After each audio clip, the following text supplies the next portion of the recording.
I literally passed away and God saved me. A lot of people will hear this and think, oh yeah, one of those stories. No, I'm serious. I was a witch for 15 years. I had no interest in Jesus or God whatsoever. I died during my labour with my daughter. I had a cesarean and the most horrific thing happened. But what was scarier about this is that I knew it was going to happen before it happened. And I'm just going to freestyle this so you know I'm not capping. As we say, rest in peace, not everyone rest in peace. Now, there is another group that gives the people in the hospital such a hard time. People that are in pain and agony. There are people that are in pain of dying. Not even pain. They are just in severe agony. I don't know because of what. You try to put them on morphine, drugs that will even keep them a little bit high, sleepy, does not work. Some don't even want to stay alone by themselves. You try anything possible. Now here's this thing. In many cases, when we saw and found such a patient, we would try and really call in a priest to come and pray and all that. But I can tell you, none of them could change the story, even after the priest comes in, gives them the sacrament, prays for them and all that. There are two kinds of endings. We've all heard the stories, the peaceful ones. The grandmother who squeezes your hand and says, "They're waiting for me," with a smile like she's already seen the room where the party's happening. The war veteran who sits up suddenly, salutes empty air, and lies back down. Gone. The child who asks about the beautiful lady standing in the corner that no one else can see. But then there are the other stories. The ones we don't tell at funerals, the ones nurses whisper about in break rooms after night shifts. The patient who clawed at the sheets, screaming about the things reaching up from the floor. The man who begged for a priest, not for comfort, but for protection, and kept begging even after the prayers started, even after the holy water. Some say these are just chemicals misfiring in a dying brain, a last fireworks show before the lights go out. However, having done my research, there's a lot of conflicting stories. I came across a woman who used to call herself a witch, now an ex-witch. She died during childbirth, clinically dead, and she came back with a story that doesn't fit any medical journal I've ever read. I also came across a nurse who spent years watching people take their last breath, who started taking notes when she realized something was happening that none of her training had prepared her for. What she documented? It suggests the dying aren't just hallucinating. They're seeing something, and somehow, impossibly, terrifyingly, they're not all seeing the same thing. So what's waiting for us? What's waiting for you? Is it the light they talk about? The tunnel? The reunion? The peace? Or is there something else that shows up too? Something that doesn't leave when you call for help? I keep thinking about those two groups of people, the ones who left smiling and the ones who left fighting something we couldn't see. And I keep wondering, what decides which door opens? So what do we do with stories like these?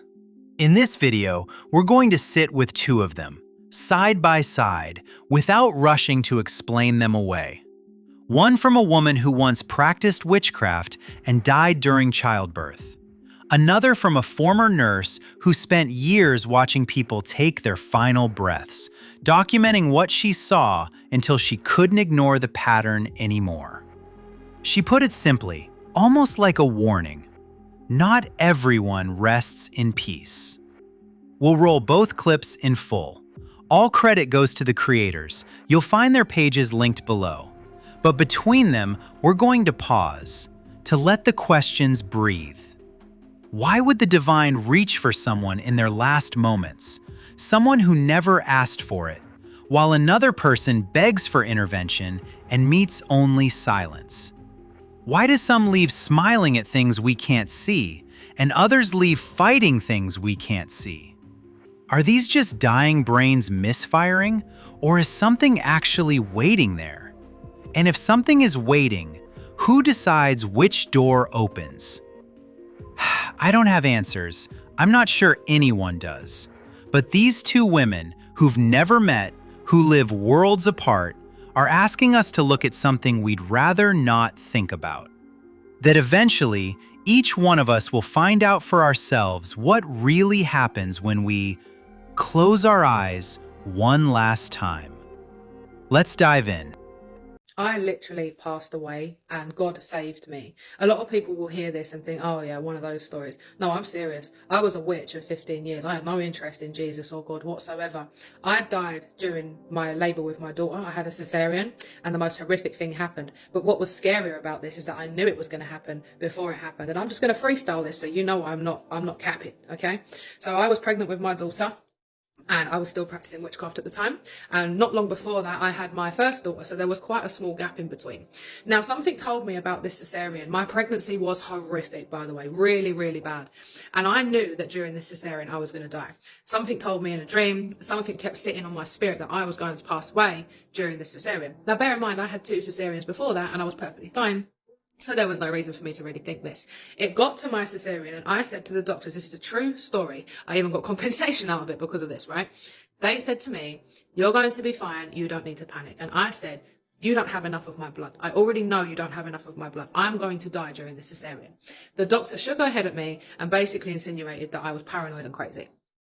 Fast forward, I go through this cesarean, okay? Now, I don't do God at this point. I'm not really in with God or Jesus or anything like that. And I prayed and I said, there's a God up there. Please save me because I know that I'm going to die during this. I come round from my cesarean. Within minutes of having my cesarean, I started to hemorrhage. And this hemorrhage wasn't just a small one. It was a full-blown hemorrhage. I was getting my womb taken out with their bare hands while I was awake. My daughter had already been born. She was fine. And I started to die. I felt my soul leave my body. I saw the blue lights going. Everyone was running in. The you know what coming out of me was swamping the bed. It was going off the bed. It was something out of a horror film.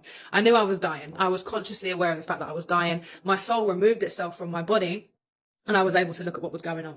Anyway, as I was being taken away, something pushed me down and said, believe me now, and pushed me back into my body. I swear, pushed me back into my body.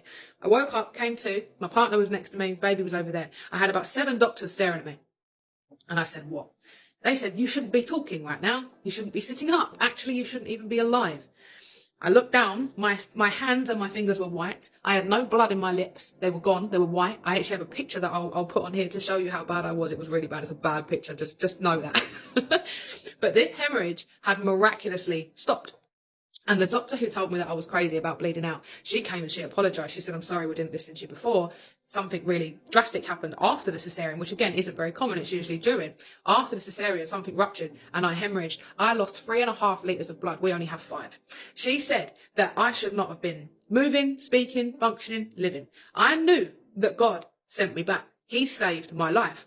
And what was even stranger is when I came around fully, the doctor said to me, I'm not really a believer, but something was in this room that saved you. And I need to figure out what that was. She said, I've done this job for a long time. I'm not a believer, but something saved you. I have never seen somebody come back from that. When I tell you I was white, I'm Spanish. I was white as a sheet. I had no blood in me. I had to have 8 blood transfusions within 3 hours. I had nothing in my body. I shouldn't be sitting here. One of my testimonies to this day, I knew that during witchcraft, things got really dark, really bad. I knew they were trying to take me out and something was trying to warn me. And what is even weirder about this is I was big on social media then. A lot of my followers would know this because they watched the video. I did a live saying that I was going to die during the cesarean. And they was all saying, no. And I said, guys, listen. I'm not going to be here after I have this cesarean. Most people remember this. I wish I'd saved the video. But I was that certain because something had told me. Now I know it was God preparing me. And I always think if I had not prayed before that cesarean, asking him to save me, I wouldn't be here. My soul left my body. I was put back into my body. I remember the stares of those doctors. Total disbelief. I remember the state of the bed I was in. There was nothing left in me. That picture of me will show you. I'm not telling lies here. I even got compensation because of how much they kept dismissing me. And they put it down to woman's intuition, that they now have to listen to a woman's intuition if she says she's going to die. Strange, right? But that's one of my testimonies. I nearly lost my life. God saved me. And here I am. I know for a fact that was all God because something was trying to take me out and it nearly succeeded. Let's quickly pause and talk about what she's just said. Because if we rush past this, we miss everything. She knew. Before the hemorrhage, before the white fingers and the 8 transfusions, she knew. Not as fear, as information. Something planted a warning so specific that when it happened exactly as foreseen, the doctors who dismissed her had to write woman's intuition into a legal settlement. Think about that. An institution built on blood counts and protocols just acknowledged a premonition as a factor in survival. And then there's what the doctor said. I'm not really a believer, but something was in this room. This isn't unique. Dr. Lloyd Rudy, a celebrated heart surgeon from the University of Arizona, spent decades performing bypass surgeries.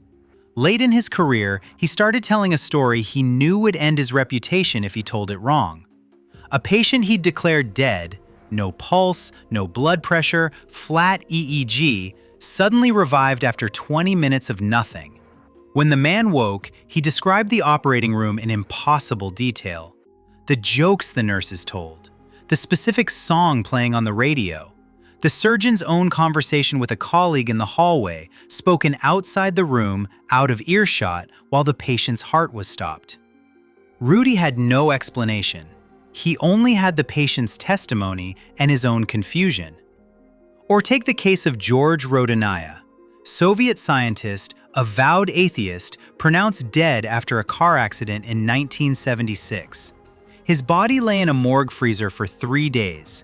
When a pathologist began the autopsy and sliced into his chest, Rodinaya gasped back to life. He came back with detailed accounts of what he'd witnessed, including, he claimed, the thoughts and grief of people in other rooms of the hospital, information he couldn't have accessed by any physical means. He spent the rest of his life trying to understand it, eventually becoming a minister, not because he wanted to, he said, but because he couldn't deny what happened to him. And then there's the older story, the one recorded not in medical journals, but in military archives. In 1945, a Japanese soldier named Shoichi Yokoi was discovered in the jungles of Guam, 28 years after World War II ended. He'd hidden in caves, surviving on coconuts and river water, convinced the war still raged. When they finally brought him out, he described something strange. The moment he realized he would survive, alone in that darkness, he felt a presence. Not his ancestors, not the emperor's spirit. Something that spoke without words and told him to endure. He wasn't religious. He became religious.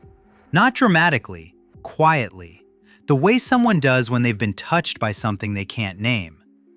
What connects these? None of them were seeking transformation.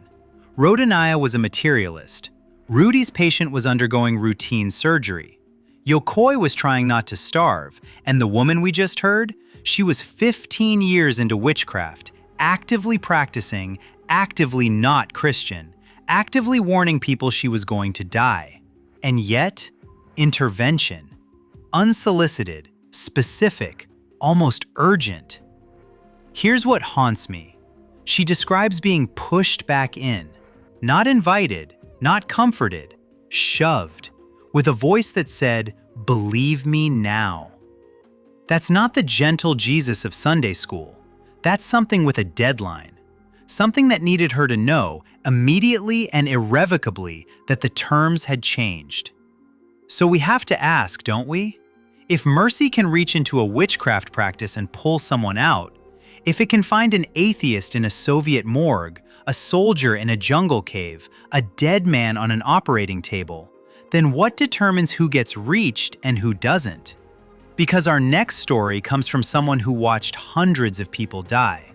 And she says explicitly, not everyone rests in peace. Some fought, some screamed, some saw things that prayers couldn't touch. So what opens the door to the light? And what opens the other one?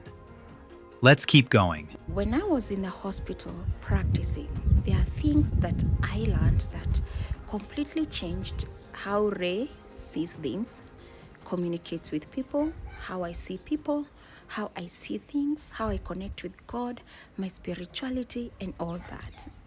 And number one was the psychiatry unit. The other one was the dying process of people or human beings. Now, for not less than 4 years, I keenly studied the process of dying for everyone that was near me when I was in the hospital.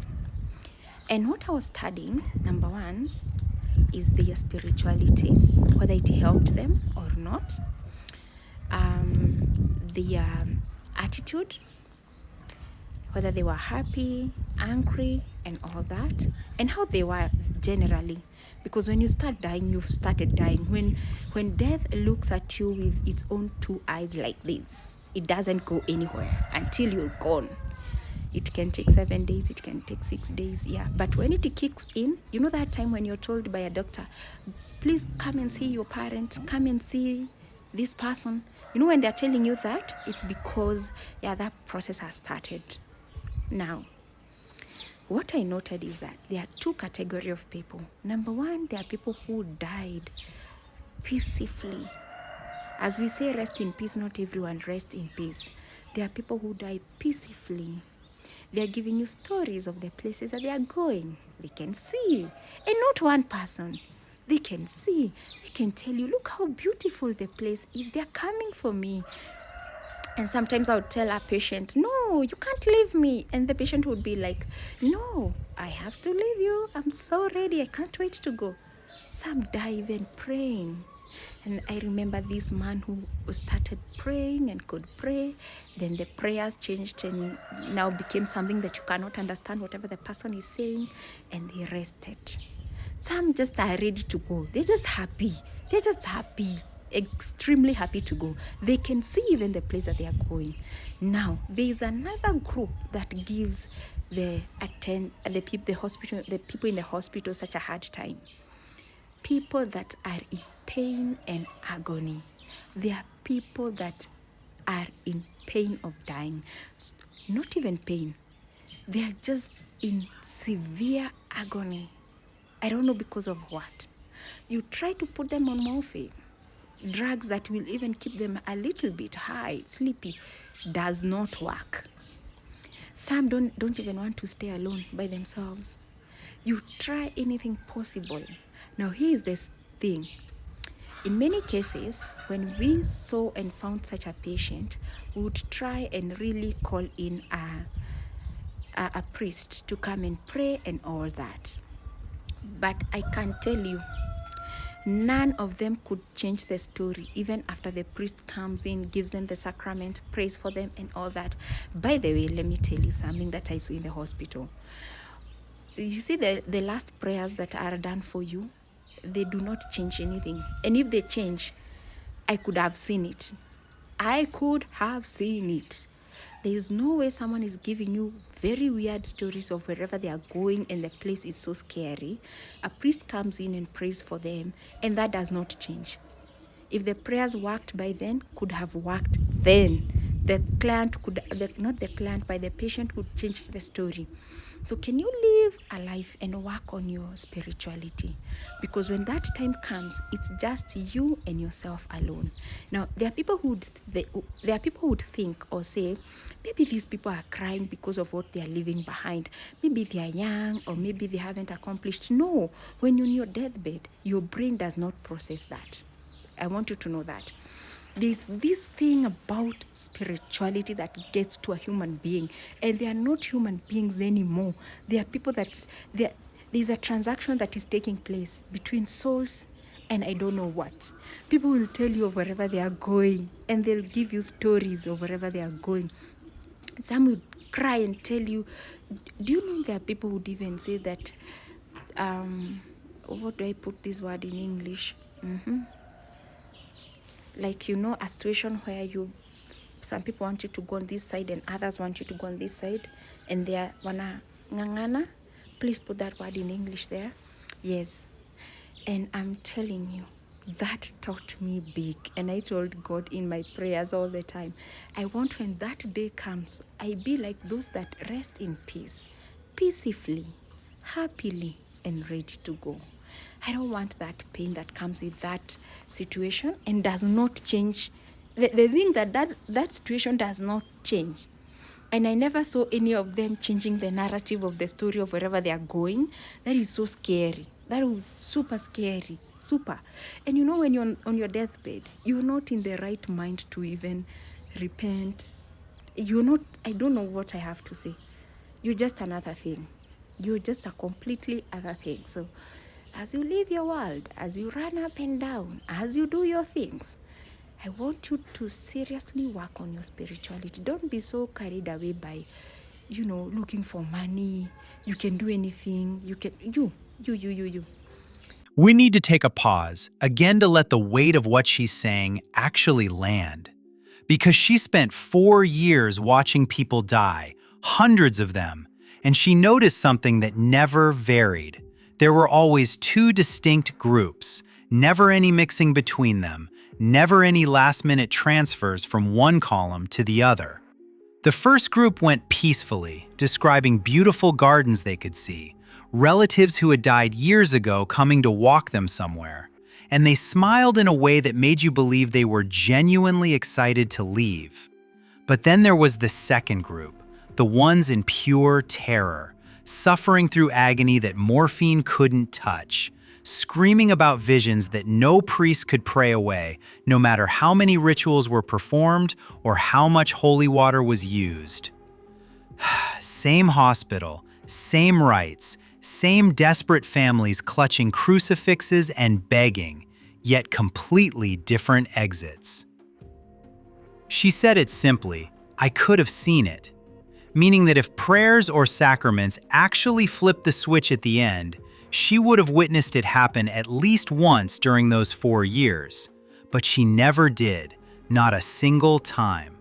So whatever decides where you end up, it's already been decided long before the deathbed, probably years before, woven into the fabric of how you lived rather than what you believed in your final panic. But here's what twists my gut when I put her story alongside the ex-witches. They never met, they live continents apart, they come from completely different worlds, yet both describe something that doesn't sound like punishment so much as matching, like resonance or alignment.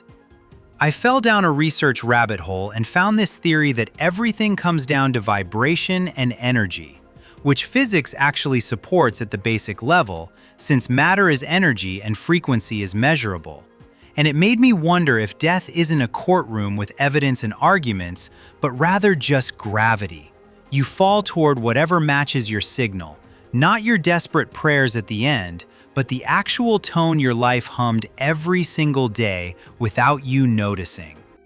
There's older writings too, mystical texts from a dozen traditions, suggesting hell isn't one big burning pit, but rather compartmentalized zones where thieves end up with thieves and the cruel with the cruel.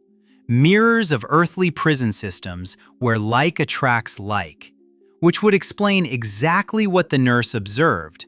People already inhabiting their destination while their hearts still beat. The veil getting thin so they didn't see what was coming, but rather what they already were. But then I hit this wall where I had to ask, if it's all frequency and alignment, where does mercy fit? The ex-witch was actively practicing darkness. She said herself that things got really dark, and yet something still reached in unasked, unearned, and shoved her back to life. And the harder question that keeps me up at night is, what about everyone who never heard, who never got the dream or the warning or the nurse's notes to frame what might be waiting? Are they just out of luck, punished for geography, or being born in the wrong century or village? The Bible has this strange passage in Revelation about people who reject evil without even knowing the name, paying for their place with their own blood and their own refusal. And John writes something I keep going back to when my own guilt gets loud. Even when our heart condemns us, God is greater than our heart. So maybe it's not about getting it perfect, because the ex-witch sure didn't. She was bleeding out spiritually and literally, and grace found her anyway. Maybe it's about what direction you're facing when grace comes looking. Because the nurse begged to be made like the peaceful ones, not because she deserved it, but because she wanted it. She was oriented towards something, reaching. Here's where I land, and I don't land here lightly.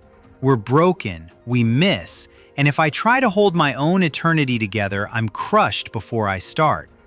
But if I spend my days trying to tune toward mercy and truth, and the kind of life that doesn't make me flinch when the light fades, maybe that changes the signal. Not completely or perfectly, but enough. The witch got pushed back, the nurse got her warning, and we got both stories from two strangers saying the same thing. The door opens early, and what you become while you're busy running determines what you meet when you finally stop. One day we'll each find out, and until then I have to ask, what are you tuning to? Until then, what frequency are you tuning? I'll tell you one thing, I'm putting my hope on Jesus. I'm trusting him with my soul, like Timothy says. I know whom I have believed, and I am convinced that he is able to protect what I have entrusted to him until that day. Let me know what you think in the comments.